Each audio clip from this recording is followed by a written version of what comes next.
తలయోచి సమీపమునందునున్నచో జొక్కపు dummy పూవులను గరుడమరాళిగా కెంపెక్కిన పల్లవంబులను నిథను దాయును గండు కోయలు.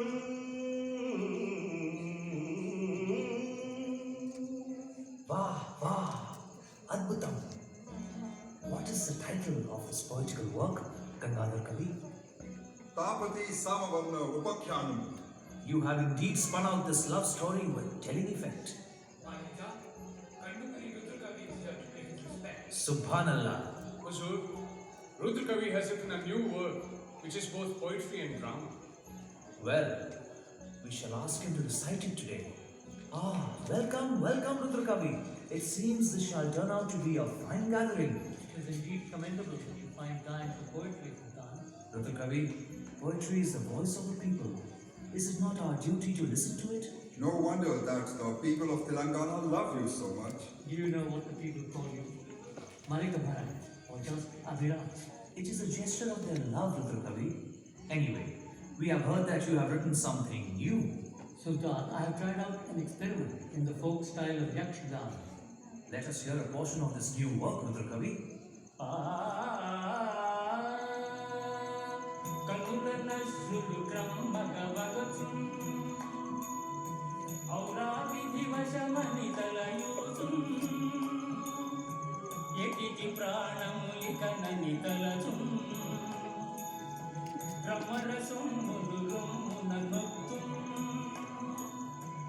ఏగతి నోతుని కానని పలుకున్ బబురే బబుర విధియని పాలము ముట్టున్.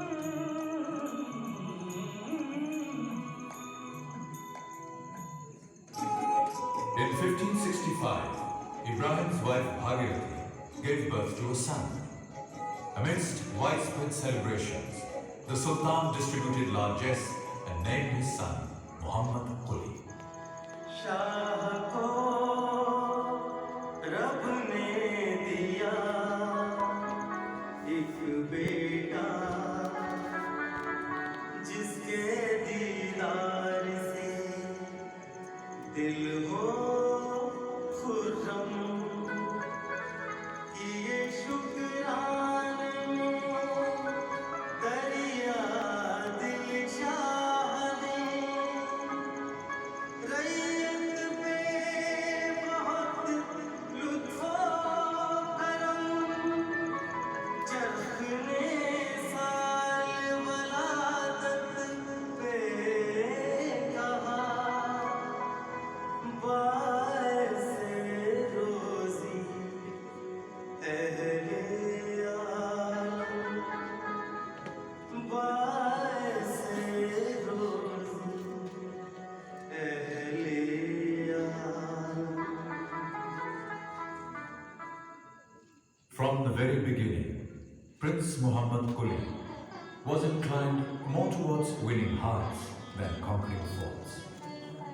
Nature had bestowed on him the gift of poetry and music. The love tale of Muhammad Quli and Bhagirathi is related by people even to this day. It is said that Bhagirathi lived in Chichlam village on the other side of the Musi river near the fort. She was extremely beautiful and accomplished in music and dance.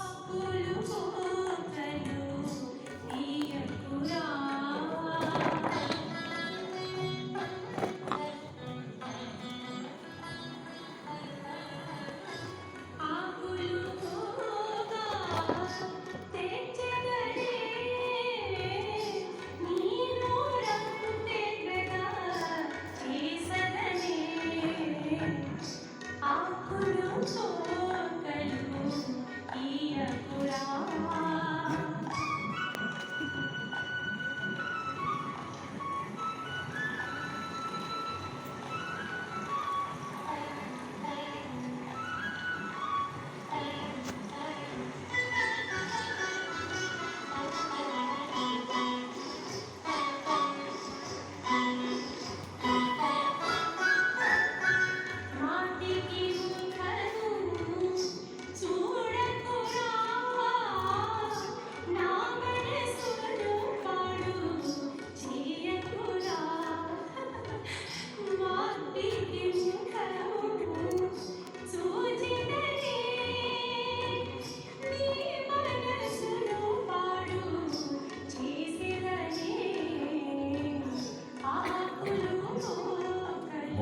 Quli first saw her when she was on her way to the temple. It was love at first sight, and soon grew into a passion. But the Sultan came to know of it. सुनो लोग मेरी परम की कहानी कि पीला है रंग आशा की निशानी. Muhammad, Alija, is it true that you are enamored by a dancing girl? Answer, we await your reply. I am in love with her, Alija. With a common dancing girl? We did not expect this from you. Alija, I can't live without her. You have lost your senses. It is our order that you shall have nothing to do with her henceforth. You are not to leave the fort till this madness is over. Not even the severest royal edict could check this passion. One stormy night, the prince risked his life to go and meet his beloved.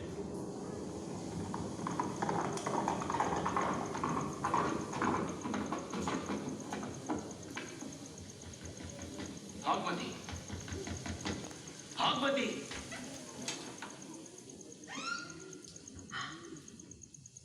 You, my lord? In this stormy weather? Yes, Bhagwati. I couldn't stay away. How did you find your way in the dark? There was the flame of your love in my heart. Your face was beckoning me like a beacon at night. You should have never taken such a risk. Do you think I could live without meeting you? Each breath of mine, each heartbeat is for you alone, my love. It is said that when the Sultan came to know that the prince had risked his life to meet Bhagwati, all restrictions were withdrawn.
Sing and let me listen to your sweet melodious voice forever. You say this because it is your ghazal that I am singing? The poem is mine, no doubt, but it is you who are present in each and every word of the song. I am indeed fortunate that you love me so.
And like these great poets, Muhammad Quli also disregarded the barriers of caste and creed to depict the lives and customs of his people.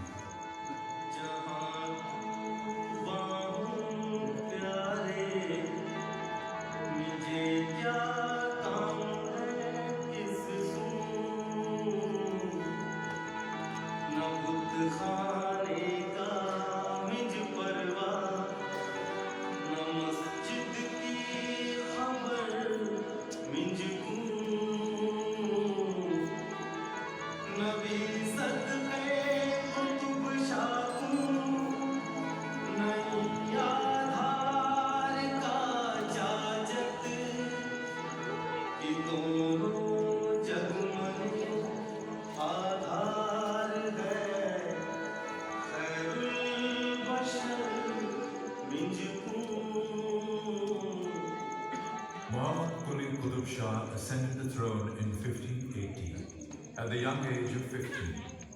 The foundations of the Sultanate were secure, and there was peace and prosperity in the land. Golkunda now entered its golden period, which was to last for the next 50 years. Well now, tell me, have you ever seen diamonds? Diamonds? Oh, yes, we have seen that, yes. Then come and see this one.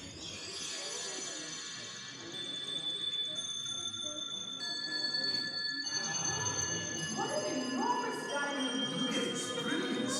Can you tell me what this diamond is called? This is the Kohinoor diamond. It was with the Mughal Emperor Shah Jahan.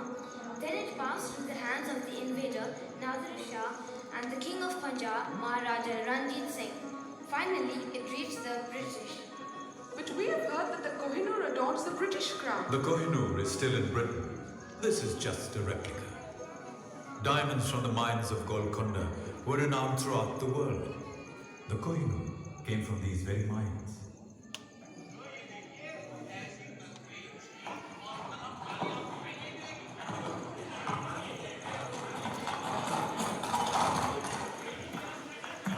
Well, Farishta Sahab, you have come from Persia and you have visited many places. What do you think of our Golkunda? Allah, Mirza Sahab, words are not enough to describe this fabulous kingdom. One sees all kinds of goods in the markets and the plenty.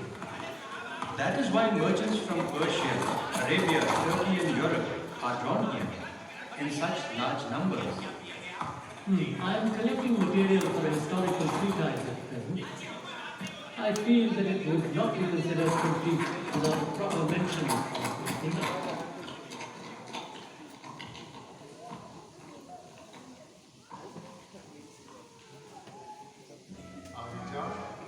The population of the fort has grown considerably. There is danger of an epidemic due to overcrowding and scarcity of water. What you say is true, Peshwa. At times we too have felt so, but... an idea has come to us. Why not build a new city? The idea is praiseworthy, Your Majesty. Yes, a new city. Open, spacious, where our people may live in comfort. A city as splendid as our town. You suggest a site for it? An excellent site exists just across the Musi Rivers at the village called Chichalda. We know that place, Peshwa. It is open and spacious. There is no dearth of water. The climate also is good, and it is near the fort. Very well, we shall build our new city there. It is said that Muhammad Quli named the new city Bhagnagar after his beloved Bhagmati. Later, when he bestowed the title of Hyderabad on her, the name of the city was changed to Hyderabad. मनाजात मेरी तू सुन या समी मुझे खुश तू रख रात दिन या समी मेरा शहर लोग आंसू मामूर कर रखे आजू तू दरिया में मिन या समी. The golden age of Golkunda continued But, as the sages say, periods of wealth and prosperity are often followed by severe trials and tribulations. The prosperity of Golkunda drew the attention of the Mughal Emperor in Delhi. In 1653, Prince Aurangzeb was made the governor of Deccan by Shah Jahan. Aurangzeb was fired by the ambition to completely subjugate Golkunda. 3 years later, in 1656, the Mughal army invaded the kingdom. Who was on the throne? Abdullah Qutb Shah, the grandson of Muhammad Quli. Aurangzeb besieged the fort for a month and a half. Finally, Hayat Bakshi Begum, the mother of Abdullah Qutb Shah, was forced to step in. We cannot tolerate this situation any longer. Is Prince Aurangzeb bent upon destroying our kingdom? No one knows what is in his heart, Ma Sahiba. We have tired of appealing to him. Anil Mulk, we wish to hear your opinion. Prince Aurangzeb has charged us with breach of treaty, Ma Sahiba. He says that the annual tribute has not been regular, and the difference in the exchange rate has not been adjusted. These are matters to be dealt with by accountants and finance officers.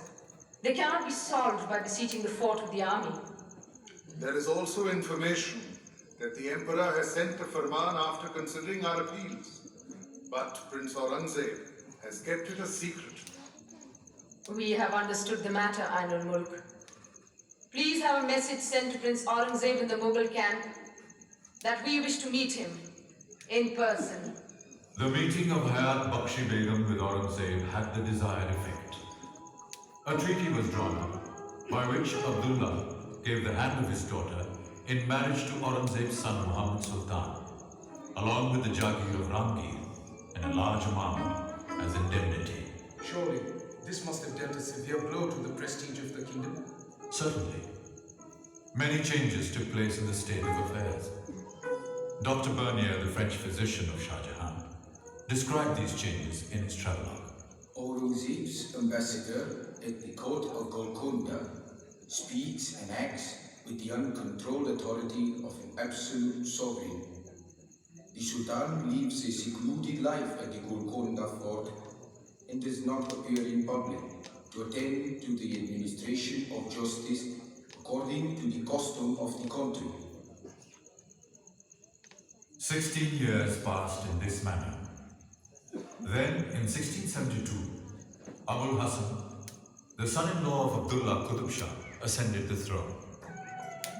Abul Hassan, popularly known as Thana Shah, had spent the early years of his life as a disciple of the famous Sufi saint Shah Raju. This had bestowed on him the ability to understand the problems of his people and to overcome adversity through fortitude.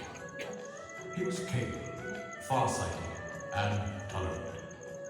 Soon after ascending the throne, he appointed a Brahmin, Madanna, as his divan. Madanna proved to be an able prime minister. Proper steps were taken to improve agriculture and trade. The army was tightened up, and once again, the land became prosperous.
throughout the vast expanse of the kingdom, along with Madanna, to personally acquaint himself with the state of affairs. On one such tour, the royal entourage made camp at a small village.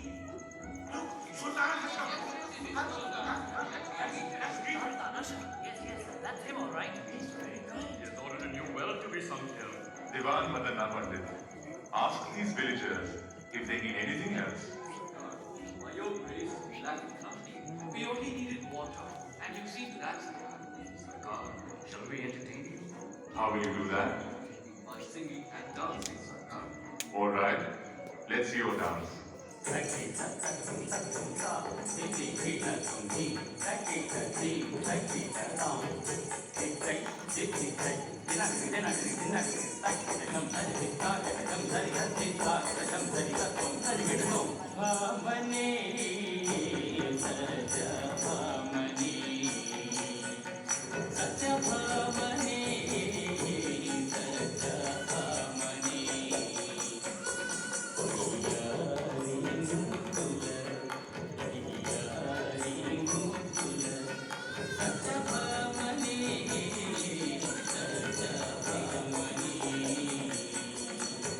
For descendants, so that you may keep this dance alive forever.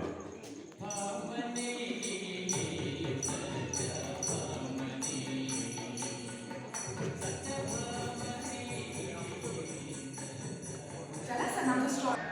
Wake up, son! The Mughals have entered the fort. Enter the fort? How? By treachery, son. Some traitor has opened the gate. Guards, curse or leave. Sound the alarm and call them into arms.